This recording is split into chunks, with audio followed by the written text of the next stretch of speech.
Many people who know the Epic of Gilgamesh assumed that it was simply a mythical tale, something they thought was just a myth. However, a new tomb discovery by archaeologists digging in Iraq is on the verge of confirming the authenticity of the fabled giant Gilgamesh. The Sumerians described them as humanoid but non-physical spirit beings. Where in Iraq did archaeologists find this tomb? What did it contain when it was opened up after being sealed for thousands of years, and how does it affect fundamental understanding of the Epic of Gilgamesh? Stay tuned to Multi to find out all these and more. There is nothing more exciting than finding out that figures assumed to only exist in ancient myths were actually real human figures that walked the earth. Among the most legendary is King Gilgamesh from the Epic of Gilgamesh. The epic revolves around the life, challenges, and personal transformation of the titular character, King Gilgamesh of Uruk, whose exploits and superhuman abilities form the core of the narrative.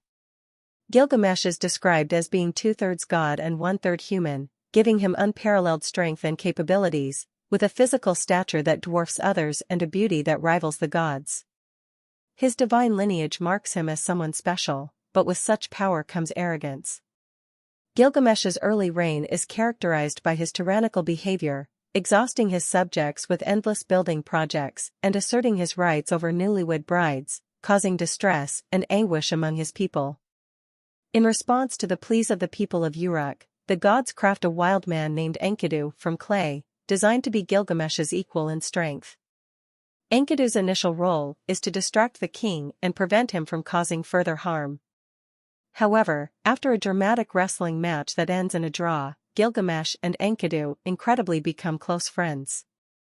Their bond is deep, and together they set out on a series of adventures that further highlight Gilgamesh's abilities. One of their earliest adventures is to the cedar forest, the domain of the demigod Humbaba. Despite warnings about Humbaba's immense power, the two friends, driven by Gilgamesh's desire for fame and glory, venture into the forest. Armed with his immense strength, determination, and the aid of the sun god Shamash, Gilgamesh confronts and slays Humbaba, further cementing his reputation as a formidable warrior and drawing the eye of the gods. Another demonstration of Gilgamesh's might is when he rejects the advances of the goddess Ishtar.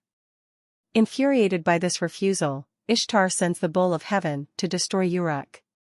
With their combined strength, Gilgamesh and Enkidu face the celestial creature, managing to kill it and further angering the pantheon. However, this defiance comes at a price. The gods decide that one of the two friends must pay for their insubordination. They choose Enkidu, who soon falls ill and dies. This loss shatters Gilgamesh, who until this moment believed himself invincible. His grief drives him on his most profound journey yet, the quest for immortality. Desperate to avoid Enkidu's fate and the inevitability of death, Gilgamesh seeks Utnapishtim, a man granted eternal life after surviving a great flood, an account that predates and bears similarities to the biblical story of Noah. This journey tests Gilgamesh's limits as he traverses vast mountains, faces the scorpion man and his mate, and navigates the waters of death. Along the way, his exploits emphasize his resilience, endurance, and refusal to bow to fate. However, Utnapishtim tells Gilgamesh that immortality is not within human grasp. He relates his story of the flood, how the gods decided to wipe out humanity, and how he was chosen to survive and later granted eternal life as a unique gift. Challenging Gilgamesh's resolve, Utnapishtim sets a task: if Gilgamesh can stay awake for 7 days, he may gain the secret to eternal life. Predictably, Gilgamesh fails, further underlining the limits of his God-given powers in the face of nature and divine decree. Nonetheless, Utnapishtim offers Gilgamesh a consolation, a plant that can restore youth. Seeing a chance to bring something of value back to Uruk, Gilgamesh obtains the plant but loses it to a serpent during his journey back. Tough luck. Everything was not lost, though, as Gilgamesh returns as a wiser king while still retaining his unparalleled physical strength and ability.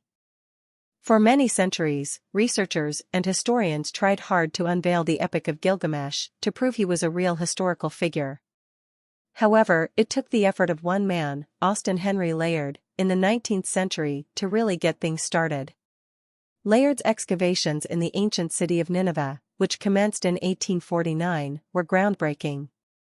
Not only did he shed light on the Assyrian civilization's grandeur, but he also discovered a plethora of artifacts and inscriptions that pointed toward a profound literary culture. Among the wealth of discoveries were the libraries of Ashurbanipal, the last significant king of the Assyrian Empire. Layard's discovery of this trove was pivotal, as the library was the primary source for understanding Assyrian culture, religious beliefs, laws, and literature. Among the vast number of tablets from the library, fragments that would later be identified as parts of the Epic of Gilgamesh stood out. This epic, one of the world's oldest, detailed the adventures of Gilgamesh, the Sumerian king, and his companion Enkidu. The sections of the epic found in Ashurbanipal's library were written in Akkadian, the language of the Assyrian and Babylonian empires.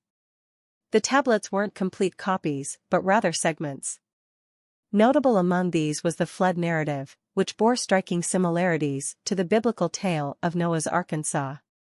The recognition of this resemblance was an academic revelation, hinting at shared or interwoven mythological and religious traditions. After excavation, a significant portion of the artifacts, including the Gilgamesh fragments, were transported to the British Museum in London. This museum became and remains one of the primary repositories of Assyrian artifacts.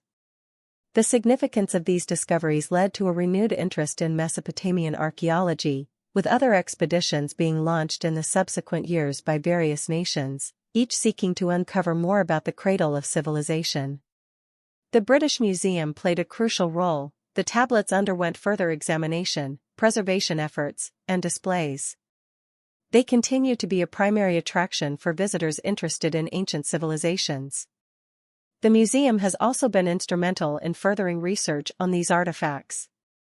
In collaboration with international scholars, the British Museum has facilitated the study, leading to more translations and a deeper understanding of the ancient Mesopotamian world.